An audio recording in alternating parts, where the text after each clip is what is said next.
Okay guys, welcome to the video, and as always don't forget to like, subscribe and hit the bell notification. Give that YouTube algorithm a kick up the jacksie for me.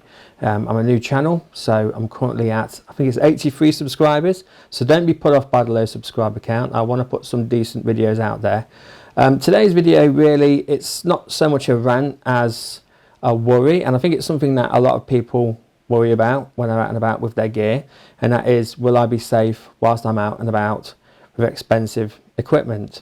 And you might, if you've been following me over the last few weeks, you'll know, but I put a video out where I was attacked in my car, and as a result I've bought a new GoPro. So I have a GoPro at the front of my car, a GoPro at the back of my car, so I can record myself whilst I'm driving along, just in case something happens. But going on from that, the equipment I have on the table in front of me is the equipment that makes me feel most vulnerable, and it's equipment where I've kind of thought, well, there's a need for something. Maybe I could use this and it will help improve my photography. It'll help improve my video in terms of making me more nimble, more dynamic in what I do. So first things first, my Osmo 3, which on the face of it is a nice little device to have. It allows me to do time lapses with my phone. It allows me to do long exposure photographs with my phone. It allows me to vlog with my phone, but it makes me feel really vulnerable as well, because whilst I'm walking around concentrating on my phone, talking into my phone, somebody could come along and quite literally snatch my phone from the gimbal. So it's really limited me. I feel really vulnerable with this piece of equipment. I'm really scared about using it in crowds of people. Now, the city that I live in, Leicester in the UK, unfortunately over the last 10-15 years it's gone really downhill.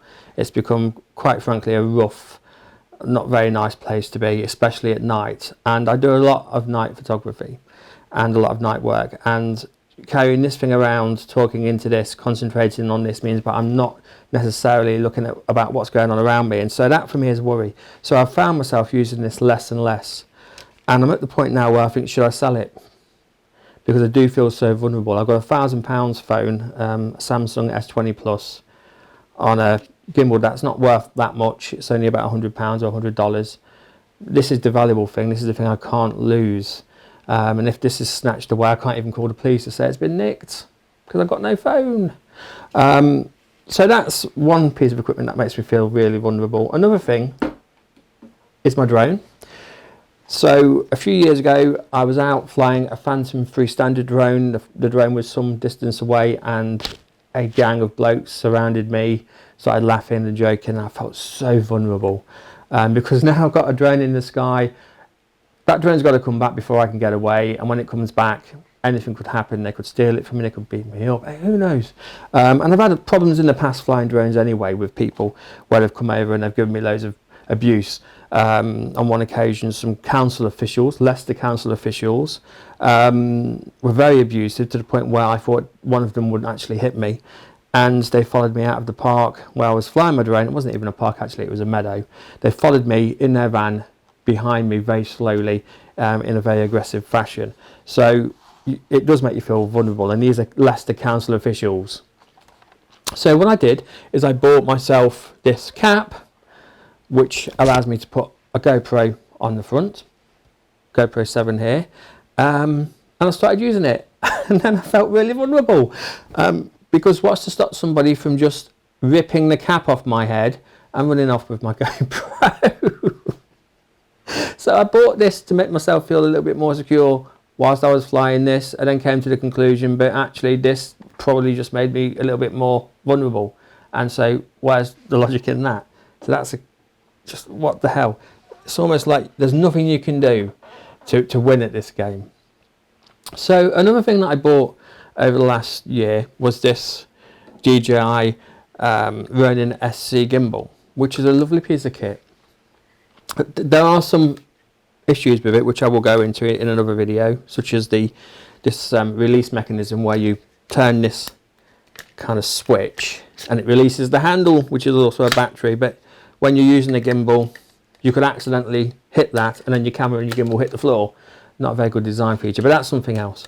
But again, when I'm out and about with this, if I've got an A7 III camera on the top or an A6400 camera from Sony, then again I feel really vulnerable, because what's to stop someone from nicking this out of my hand? And I bought this because I wanted to do some photography at night, some slow exposures, time lapses of cars, of stars moving around buildings and things like that. And I've hardly used it, because on the few occasions that I've gone out with it, it's brought so much attention that it's almost been pointless. And being out at night by yourself in a city like Leicester with something that looks expensive, which is expensive, makes you really vulnerable. So I found myself hardly using it. I've bought it, lots of good intent, but I've just not used it that much. I've gone out to the countryside and I've used it there a few times, but it's quite heavy.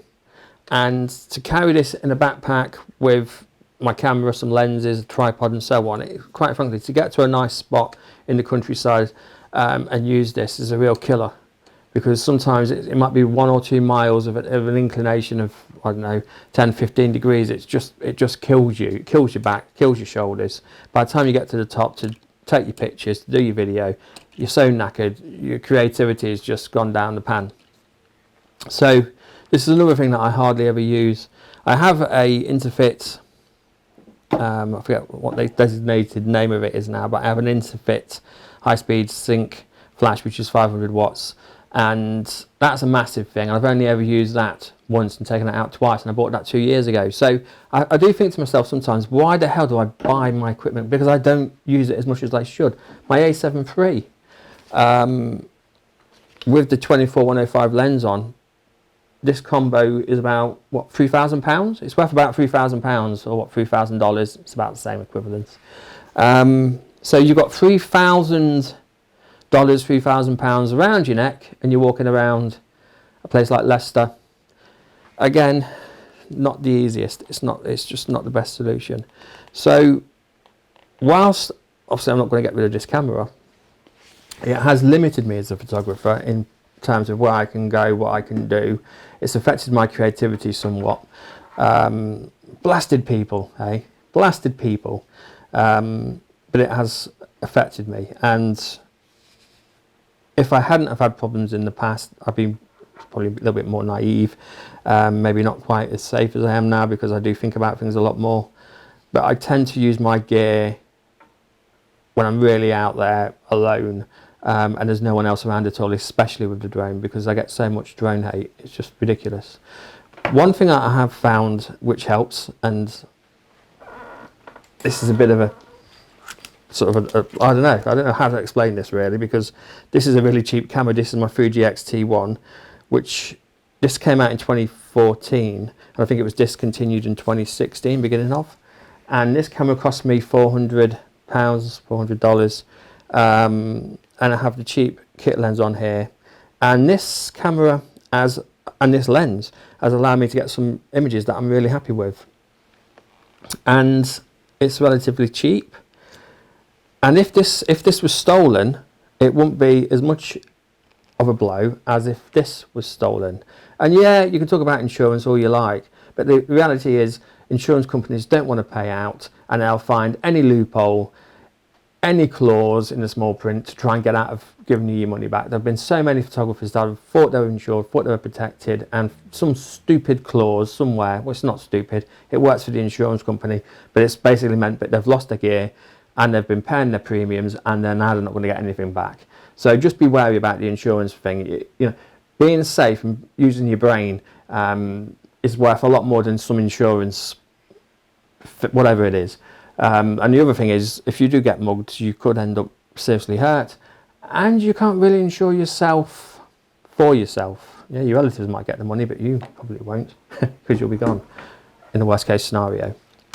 So yeah, so I sometimes take this out with me, especially if I'm around town, if I'm out in the city, because it is cheaper and I feel a lot more comfortable using something that doesn't cost so much, and it allows me to be a little bit more creative and to get the shots that I probably wouldn't take if I had my A7 III or A6400 camera with me.